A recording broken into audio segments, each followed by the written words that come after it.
If archaeologists and scientists understood everything about the things our ancient ancestors built, channels like ours would already be gone. But luckily for us, we never have to worry about that, because ancient mysteries aren't rare. They're everywhere. Whether they were discovered in 2026 or 1926, these discoveries still don't line up with when or even where they should exist. Number 15. The Hopewell Shaman Bear. This magnificent piece of art was found in Newark, and the best thing is that no one knows what it means. It's now in the Ohio History Museum in Columbus. The Newark Decalogue stone was found 7 miles south under a massive stone mound. It's inscribed with Jewish-looking letters, and most academics dismiss it as a hoax. And honestly, compared to the shaman bear, it does feel disconnected.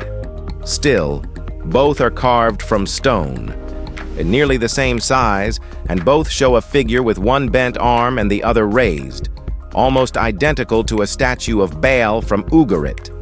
That one has a round ball hat with a cone-shaped tail. The shaman bear has 3 heads, one in the lap, one human, and one bear, suggesting transformation.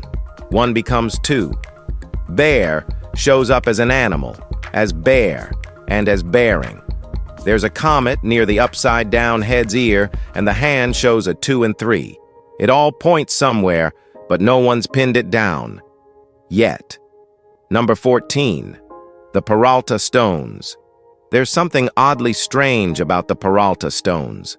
3 engraved rocks that turned up in Arizona in the 20th century with no clear origin story. The 2 larger pieces are rectangular sandstone slabs etched with what appear to be maps and Spanish text. A third, a smaller stone, is shaped like a heart and slots neatly between the others, revealing a trail of 18 dots. Some believe these dots are clues leading to the legendary Lost Dutchman's gold mine. Others think they're just meaningless marks on old rock. What complicates things further is that the stones include the year 1847, suggesting they were carved during the Mexican-American War. That timeline lines up with known uses of post-road maps in Mexico. And yet, no one can agree on where or when the stones were actually discovered. Rumors place them anywhere from 1949 to 1956.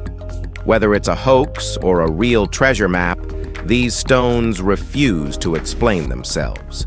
Number 13. Trepanned skulls. When archaeologists began finding skulls in Peru with clean, round holes cut straight through the bone, the first reaction was disbelief.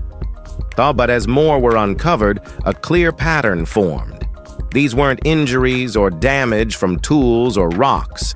They were surgeries, carefully made openings meant to relieve pressure after head trauma. Some skulls even show signs of healing, meaning the patient survived the procedure, sometimes more than once. A few had up to 7 separate holes. Most come from the Inca period and belong to both men and women. It's believed early surgeons used sharp tools, maybe obsidian or bone, to cut into the skull and release built-up pressure from blows to the head, possibly in battle. There were no anesthetics or modern tools, and yet, many lived. It's one of the oldest known forms of brain surgery, and it didn't vanish. It became common across multiple sites. We still don't know how they managed it, but they did. And some walked away with holes and a second chance. Number 12. Wanina rock art. Long before Australia was shaped by colonial borders, the Kimberley region held a deeper story, a story painted directly onto its rock walls. These are the Wanina, or Golingi, ancestral spirits of cloud and rain, believed to bring life during the monsoon. They're tied to Wungur, the rainbow serpent, a figure some Aboriginal tribes call the life-giver of the world. These weren't random images. They began to appear around the time a long drought finally ended, when the rains returned and reshaped the land. The people responded by honoring the spirits they believed brought that change. These figures, painted in shelters and overhangs, still matter today. Descendants of the same communities return to repaint them, not as art, but as a sacred act. And the Wanina aren't just symbols of weather. They represent life itself. In a place where survival depended on rain, these spirits became part of the landscape. But let's be real, they're weird. Number 11. The Ring. Elizabeth took to her grave. Well, according to some secret sources, tucked away at Chequers, which is the British Prime Minister's countryside residence, is a ring that Queen Elizabeth I supposedly wore until the moment she died. It's no ordinary heirloom. It is crafted from gold, enamel, and rubies, and it opens like a locket, revealing two tiny portraits. One of Elizabeth herself, and the other believed to be her mom, Anne Boleyn. Or maybe not. Some argue it's actually Catherine, her stepmom. But either way, it's deeply personal, an intimate object not meant for public eyes. According to legend, and the ring was removed from Elizabeth's hand after her death and handed to James I to confirm the transfer of power. Whether or not that part's actually true, the ring passed through many hands over the centuries before ending up in a private collection. It survived wars, fire, and politics. It's not flashy like the Green Lantern ring. It's quiet, delicate, and filled with weight. Number 10. Hellfire Club Tomb. Just outside the beautiful Dublin, on a hill with a long reputation for strange happenings, sits the burned-out shell of the Hellfire Club. It was built in 1725 and then partly destroyed by fire within a few decades. Since that incident, stories have surrounded it. Stories of rituals, hauntings, and curses. But back in 2016, 10 years ago, archaeologists uncovered something older beneath the structure. A 5,000-year-old passage tomb, buried beneath what had long been thought a natural hill. The builders of the Hellfire Club had used stones from the tomb in its construction, unknowingly or carelessly disturbing sacred ground. Earlier excavations in the 1970s also revealed a 250-year-old skeleton clutching a small figure that resembled the devil. The tomb itself predates the building by millennia, but their histories are now tangled. Was the fire just bad luck? Or something older, pushed out of place? Since that night, the building has remained in ruins. No one rebuilt or lives there. And to this day, the land around it feels like it's holding its breath. Number 9. Weld Blundell Prism. Well, it doesn't look like much. The Weld Blundell Prism in Oxford's Ashmolean Museum is just a clay artifact, tall, narrow, and faded with time. But its 4 sides hold a list that breaks the rules of history. Carved into its surface are the names of ancient Sumerian kings, including rulers said to have reigned for hundreds, even thousands of years. One is listed as ruling for 3,600 years, an impossible number by any modern standard. The prism ends with King Sin-Magir of the Isin dynasty, who ruled around 1830 BCE. So why are earlier names stretched beyond human lifespans? Some scholars think those reigns were symbolic, honors given to kings long after death. Others argue that the same royal names were passed down across generations, creating the illusion of endless rule. No theory fully explains it. And until one does, the prism remains one of the oldest records of kingship we have, one that refuses to follow logic as we know it. But number 8, the Derveni papyrus. When archaeologists found a burnt scroll near Thessaloniki in 1962, they didn't understand what they'd discovered. It took decades, until 2006, to piece together the 200 fragments of what is now believed to be Europe's oldest surviving book. Written sometime between 340 and 320 BCE, this papyrus weaves between religion, philosophy, and early science. It reads like a cryptic commentary on an Orphic poem, laced with instructions on sacrifice rituals. But there's more going on beneath the surface.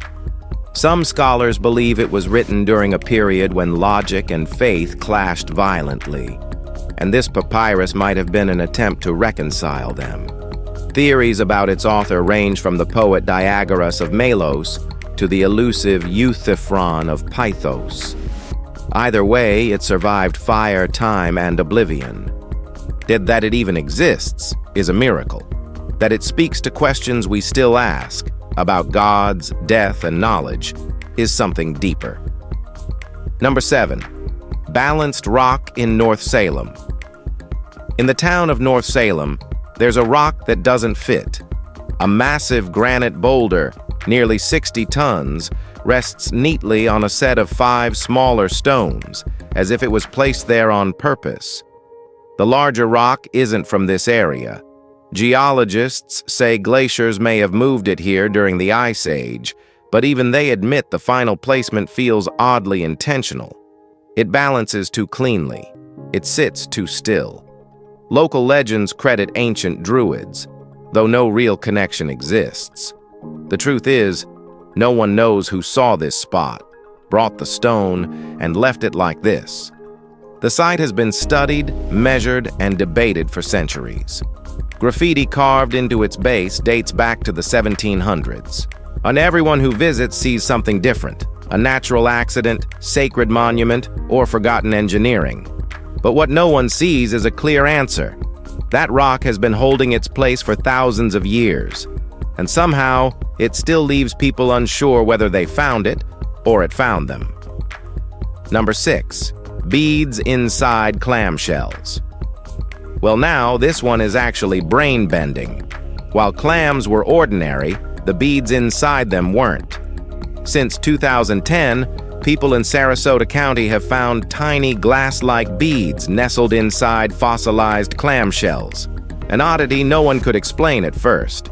After years of study, researchers now believe these beads are microtectites, the glassy remnants of ancient meteorite impacts. When a large meteor smashes into Earth, the heat and pressure liquefy rock and soil, flinging molten debris into the air.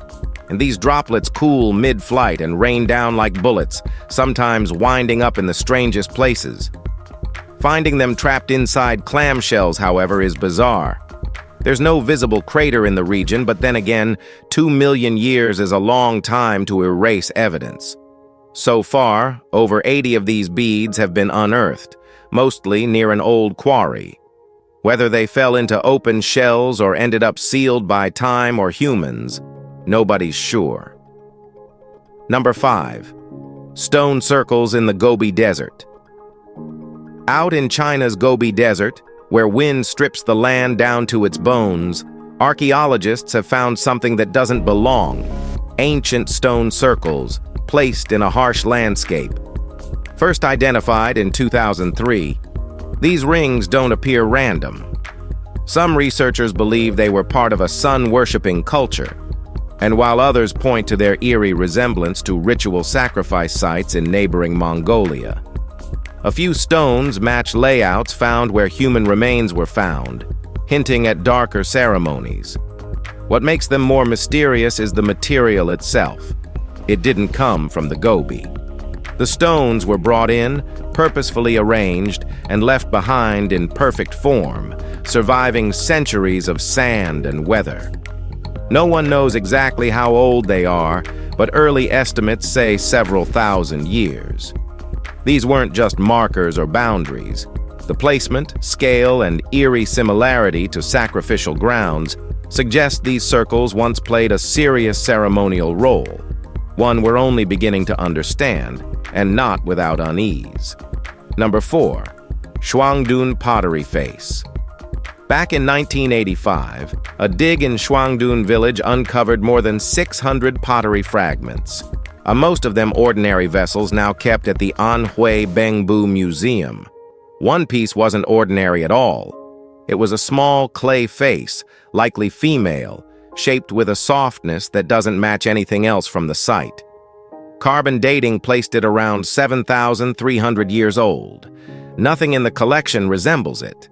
It also carries no early script, which makes it stand out even more. Some researchers believe it reflects a matriarchal culture, possibly a priestess or spiritual figure. Others focus on the marks across her forehead, suggesting a link to early sun worship. Neither idea can be proven.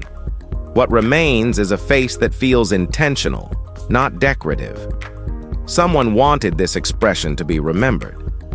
We don't know who she was or why she mattered, but after 7 millennia, her faint smile is still here, quietly doing what it was. Now, let's move to number 3, Anton Braun's forgotten calculator. Long before pocket calculators or even electricity, Anton was building machines that could do the math. In 1727, while working at the imperial court in Vienna, the German-born optician crafted a mechanical calculator powered by cranks and gears. Roughly 15 inches wide, it looked more like an ornate jewelry box than a tool. But beneath the brass and carved wood was a functioning device. Braun's machine could add, subtract, multiply, and divide with surprising precision. It used a pinwheel mechanism to store numbers and featured windows to display results. A setup remarkably similar to 20th century mechanical calculators. A second machine, possibly made by Braun's son, surfaced in 1766 and now lives in a museum in Vienna. What's astounding isn't just that it worked, but that it worked so well. In an age when most people still calculated on paper, Braun was quietly building the future, one gear at a time. Number 2, John Harrison's sea clock.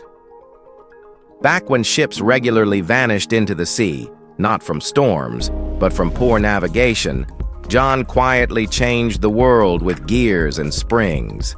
In the 1700s, sailors had no reliable way to measure longitude.